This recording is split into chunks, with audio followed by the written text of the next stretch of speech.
حضور علیہ السلام سے جب پوچھا گیا کہ حضور سب سے بڑا گناہ کون سا ہے، تو آقا کریم علیہ السلام نے فرمایا کہ سب سے بڑا گناہ یہ ہے کہ ان تجعل للہ ندًا، کہ تو اللہ کے ساتھ کسی کو شریک ٹھہرائے، وہو خلقک، حالانکہ اس نے تجھے پیدا کیا، تجھے تخلیق کیا اور تو اس کا شریک بنا کے بیٹھ جائے، کہ یہ سب سے بڑا گناہ ہے۔ تو راوی نے عرض کی کل تو ثم ایو، حضور پھر اس کے بعد؟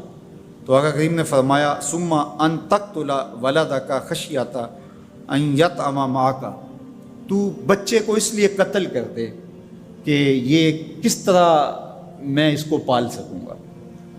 بچے کو ضائع کر دینا، اس کو قتل کر دینا۔ اللہ فرماتا ہے نحن نرزقکم وإیاہم، ہم تمہیں بھی رزق دیتے ہیں، ان کو بھی دیں گے۔ تیسری بات حضور نے فرمایا ان تزانی بحلیلۃ جارک، آپ ہمسائے کی بیوی کے ساتھ بدکاری کریں تو یہ بڑے گناہوں میں سے۔ ہمسایہ ماں جائے کی طرح ہوتا ہے، اس کی دیوار سانجھی ہوتی ہے، اس کی عزت سانجھی ہوتی ہے، اور اگر کوئی شخص طاق میں رہے اور ہمسایوں کے گھر گھس کے ان کی آبرو ریزی کر دے تو یہ تین بڑے گناہ جو ہیں ان میں سے ایک بڑا گناہ اللہ کے محبوب علیہ السلام نے ارشاد فرمایا۔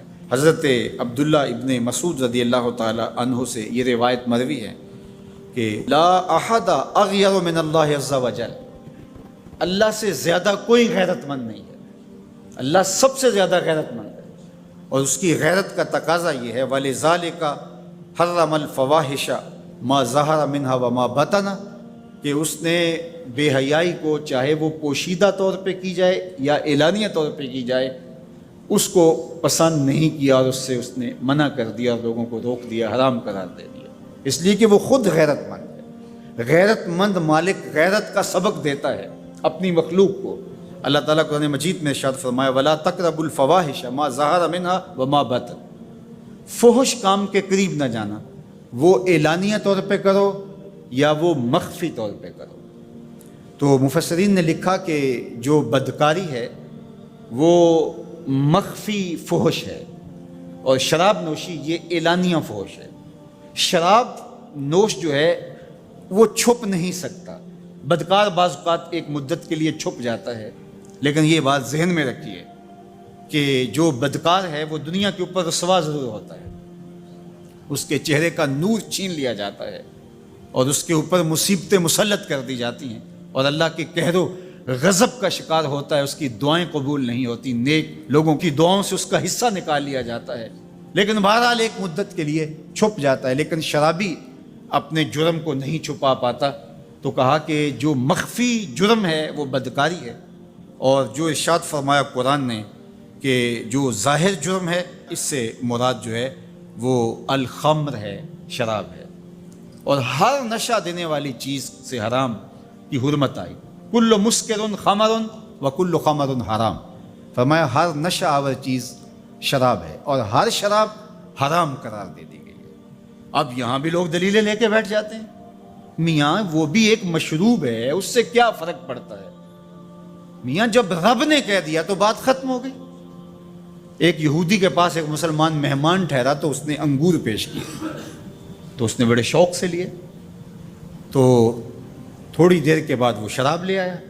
اس نے کہا استغفر اللہ، میں مسلمان ہوں، میں شراب نہیں لیتا۔ تو اس نے ہنس کے کہا یہ جو انگور آپ نے کھائے ہیں شراب اسی سے کشید ہوتی ہے۔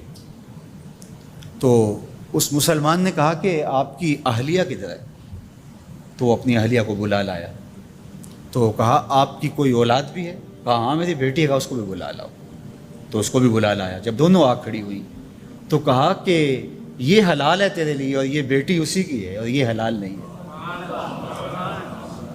تو جب اس یہودی نے یہ بات سنی فقال اشہد ان لا الہ الا اللہ وحدہ لا شریک لہ واشہد ان محمدا عبدہ ورسولہ، کہا اتنی خوبصورت دلیل، اتنی خوبصورت دلیل، کہا انگور سے شراب نکلی ہے تو شراب حرام کیوں، انگور حلال کیوں؟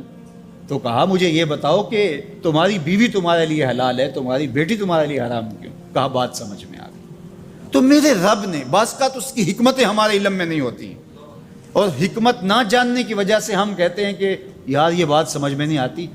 یہی تو ہمیں بتایا گیا کہ جو سمجھ میں آئے اس کو بھی ماننا ہے، جو نہیں سمجھ میں آئے اس کو بھی ماننا ہے۔ ہم جنت کو مانتے ہیں نا، دیکھا ہے، یا رب کو مانتے ہیں، دیکھا ہے، وہ سمجھ میں آتا ہے، تو دل میں تو آتا ہے، سمجھ میں نہیں آتا۔ میں جان گیا بس تیری پہچان یہی ہے۔ ہم تو سب سے بڑی حقیقت کو بغیر دیکھے مانتے ہیں، بغیر سمجھے مانتے ہیں۔ ادراک فہم کی حدود سے ورا ہے، عقل و خرد کے دائروں سے ورا ہے، لیکن اس حقیقت کو ہم مانتے ہیں تو اس کے کہے ہوئے کو کیوں نہیں مانیں گے؟